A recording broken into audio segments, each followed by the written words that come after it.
नमस्कार दोस्तों, यदि आप 10वीं पास है या 12वीं पास है तो आपके लिए एक शानदार स्कॉलरशिप चल रही है, डॉक्टर राजेंद्र प्रसाद स्कॉलरशिप, जिसके तहत आपको 30,000 रुपये तक जो है स्कॉलरशिप के रूप में मिल सकता है।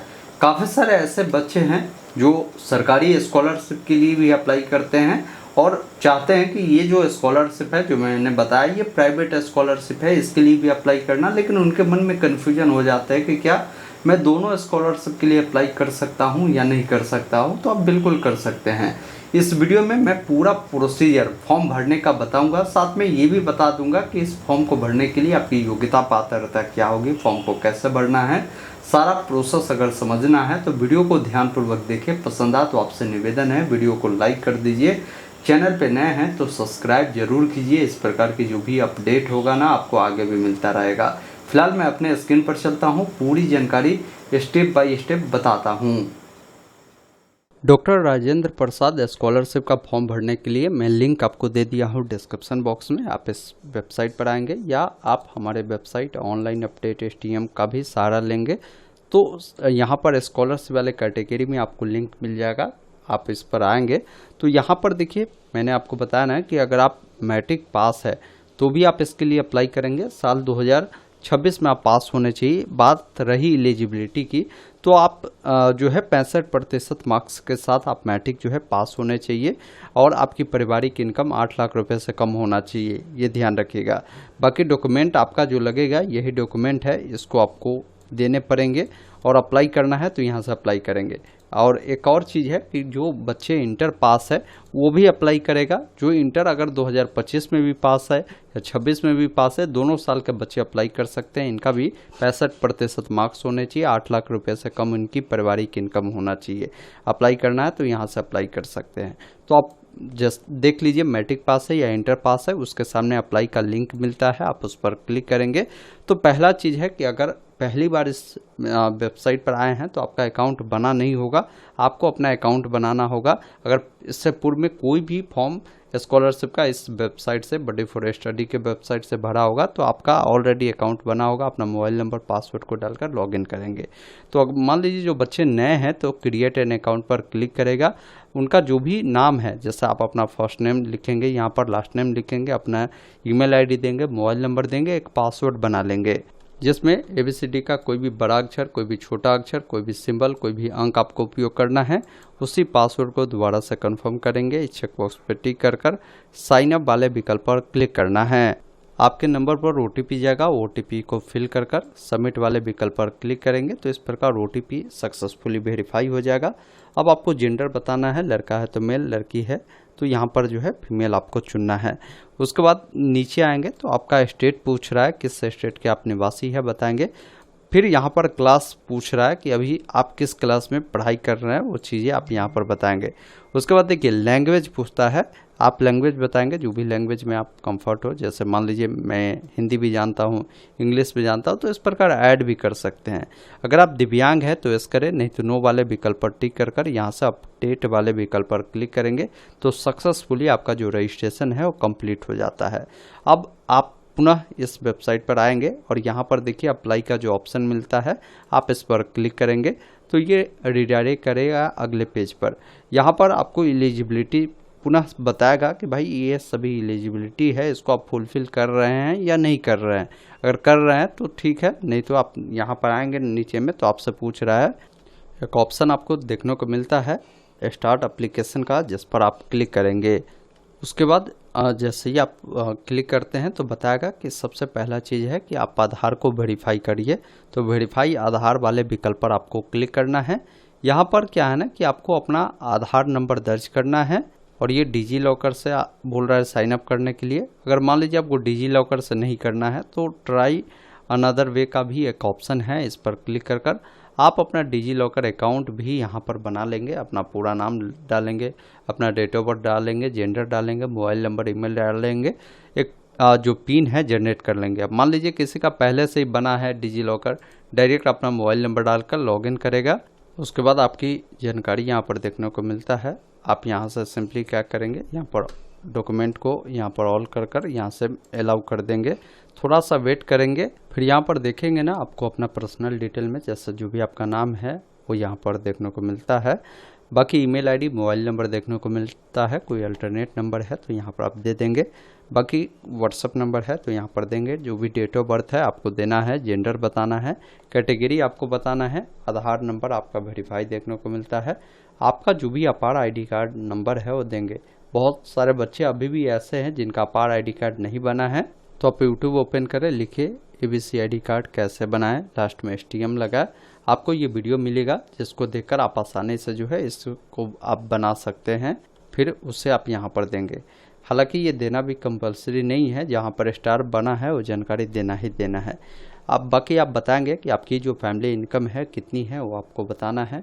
फिर नीचे आएंगे, अगर आप दिव्यांग है तो यस करेंगे, नहीं तो नो वाले विकल्प पर क्लिक करेंगे। अब यहाँ पर ये बताना है, जैसे कोई ऐसे बच्चे हैं जिनके माता पिता में से किसी एक की मृत्यु हो चुकी है, सिंगल पेरेंट ही बच्चे हैं तो बताएंगे सिंगल पेरेंट। कोई अनाथ है तो बताएंगे। लेकिन अगर आपके दोनों माता पिता जीवित है तो बोथ पेरेंट्स एलाइव वाला ऑप्शन चुनेंगे। बाकी यहाँ पर बताना है कि आपके कितने भाई बहन हैं, नंबर ऑफ सिबलिंग पूछ रहा है, वो चीज़ें आपको बताना है। फिर आप नीचे आएंगे, परमानेंट एड्रेस बताएंगे, जैसे जो भी आपका वार्ड नंबर हो, विलेज हो, पोस्ट ऑफिस हो, आप लिखेंगे। जो भी स्टेट पड़ता है वो बताएंगे, डिस्ट्रिक्ट बताएंगे। बाकी यहाँ पर अपना सिटी का नाम लिखना है, पिन कोड देना है। बाकी जो एड्रेस आपने दिया है वो मान लीजिए आप ही का है या रेंटल है वो बताएंगे। अब आपका परमानेंट एड्रेस, करस्पॉन्डेंस दोनों समान है तो इस चेक बॉक्स पर टिक करेंगे। अलग अलग है तो अलग अलग जानकारी को फिल करना है। नीचे आना है, सेव एंड नेक्स्ट पर क्लिक करेंगे तो जो पर्सनल डिटेल है आपका सेव हो जाता है। तो इस प्रकार बताएगा कि पर्सनल डिटेल आपका कंप्लीट हो चुका है। अब एजुकेशन वाली डिटेल देना है। अभी प्रेजेंट में आप किस क्लास में पढ़ाई कर रहे हैं वो चीज़ें आप यहाँ से कंफर्म करेंगे। तो अपने जो अप्लाई के लिए चुना होगा, जैसे आप 12वीं पास वाला चुना है या 10th वाला चुना है। जैसे अगर मान लीजिए अभी प्रेजेंट में 10th पास कर आप 11th में एडमिशन लिया है तो वो बताएंगे। अब यहाँ पर क्या है ना कि 10th की जानकारी पहले आपको देना है। 10th वाले पे क्लिक करेंगे तो 10th आपने किस बोर्ड से पास आउट किया है, सभी बोर्ड का नाम मिलता है। आपने जिस भी बोर्ड से पास आउट किया है उस बोर्ड का नाम यहाँ पर आपको चुनना होगा। इंस्टीट्यूट बताएंगे वो गवर्नमेंट था या प्राइवेट था, वो चीज़ें आप बताएंगे। जो 10वीं आपने पास आउट किया है, बाकी 10वीं किस राज्य से आपने पास आउट किया है, किस जिले से पास आउट किया है और स्कूल का क्या नाम था वो आपको यहाँ पर देना है। बाकी यहाँ पर देखिए 10th का जो भी पासिंग ईयर है आपको यहाँ पर जो है बताने की ज़रूरत होगी। और जो भी 10th का रोल नंबर है वो आपको देना है। नंबर आपका मार्क्स में है या CGPA में वो बताएंगे। कितने नंबर आपको मिले हैं, कुल कितने का एग्ज़ाम हुआ था वो आपको यहाँ पर बताना होगा, परसेंटेज आ जाएगा। फिर यहाँ से इसको सेव करेंगे। इस प्रकार आपका जानकारी ये सेव हुआ। अब क्लास 11th की जानकारी देंगे।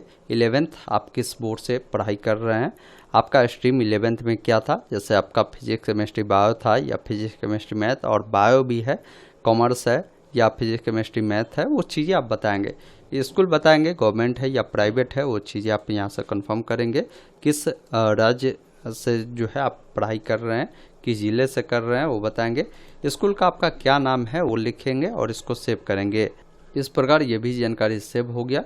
अब आते हैं अगले स्टेप में, फैमिली इनकम की जानकारी देना है। जैसे आपकी इनकम पारिवारिक कितनी है वो बताएंगे। फिर यहाँ पर देखिए फादर के बारे में जानकारी ऐड करना है। अब जैसे फादर चुना तो फादर का जो भी नाम है यहाँ पर लिखेंगे, मोबाइल नंबर देंगे, कितना पारिवारिक इनकम है सालाना वो बताएंगे।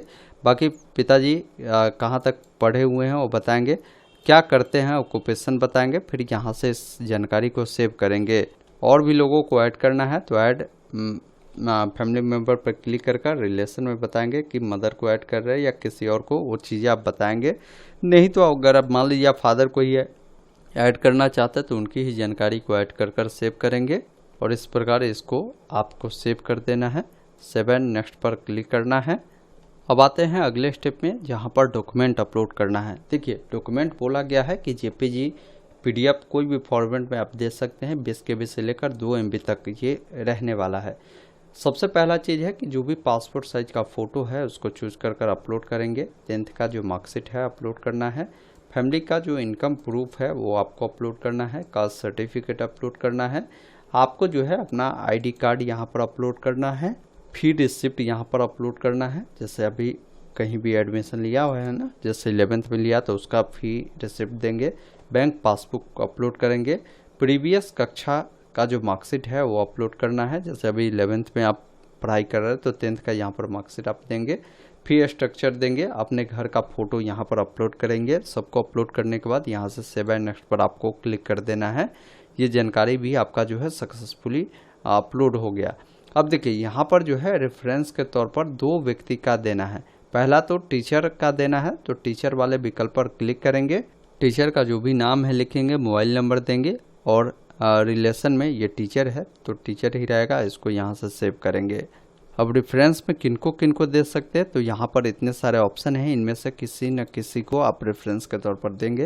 इसी अनुसार मैं एक प्रिंसिपल को भी रेफरेंस के तौर पर दे देता हूँ और यहाँ से सेव एंड कंटिन्यू पर क्लिक करता हूँ, तो ये भी सेव हो गया। अब यहाँ पर देखिए आपको बैंक डिटेल देना है। जब इस पर क्लिक करेंगे तो बैंक डिटेल में जैसे अकाउंट किनके नाम से उनका नाम लिखेंगे, अकाउंट नंबर देंगे, IFSC कोड देंगे, बैंक का नाम लिखेंगे, ब्रांच का नाम लिखकर इसको सेव कर देंगे। इस प्रकार ये भी जानकारी आपका जो है देखेंगे ना सेव हो गया। अब यहाँ पर आप आते हैं, यहाँ पर कुछ आपके बारे में पूछता है, जिसमें सबसे पहला प्रश्न आपसे पूछा गया है कि आप अपने बारे में और अपने फैमिली के बैकग्राउंड के बारे में जानकारी दीजिए। तो मैंने यहाँ पर कुछ जो है आपको इंग्लिश में दे दिया हूँ। आप चाहे तो यहाँ पर जैसे आपका जो भी नाम है, योर नेम के जगह पर आप अपना नाम लिखेंगे। बाकी यहाँ पर आप किस शहर से आते हैं अपना शहर का नाम लिख दीजिएगा। बाकी अभी करेंटली में किस क्लास में पढ़ाई करते हैं यहाँ पर लिख दीजिएगा। जैसे 11th में है, जो भी स्कूल का नाम हो, कॉलेज का नाम हो, लिख देंगे। उसके बाद जो भी आपके फैमिली मेम्बर में लोगों की संख्या है वो बताएंगे। आपके पिताजी क्या करते हैं ऑक्यूपेशन वाले में यहाँ पर आप बताएंगे। मदर क्या करती है वो यहाँ पर बताएंगे। आप चाहे तो इंग्लिश में लिखें अगर आप कंफर्ट है तो, नहीं तो आप यहाँ पर ऐसा नहीं है कि इंग्लिश में ही लिखना है। आप यहाँ पर क्या है ना कि आप अपने अनुसार हिंदी में भी लिख सकते हैं।